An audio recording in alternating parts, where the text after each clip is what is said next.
Grabe, lap trip talaga si Janine Gutierrez. Bumaho na ang mozzarella cheese niya sa Prids.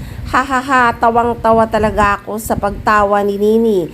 Grabe, naluha-luha din siya sa kakatawa niya dahil yung mozzarella cheese niya ang ihahalo sa lasagna ng mami niya ay mabaho na kasi expired na nga.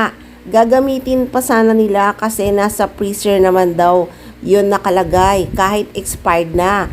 Pero nung buksan ni Lotlot de Leon, ang baho. Tawang-tawa talaga silang dalawang mag-ina. Pati ako nahawa sa kakatawa ni Janine Gutierrez.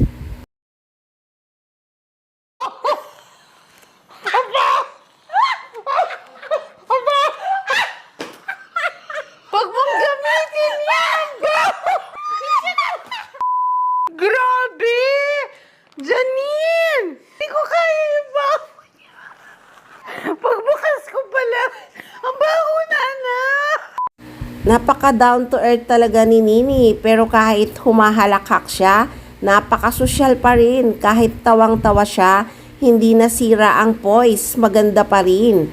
Sabi nga ng iba, bagay sa kanya ang Beautiful Girl na kanta ni Zemari Chan. Beautiful girl, wherever you are. So speaking of beautiful girl Janine Gutierrez, may nakapost sa kanyang Instagram account na nasa beach resort siya. Curious ang mga fans. Ito na kaya ang kasama niya si Paolo Abilino sa Siargao?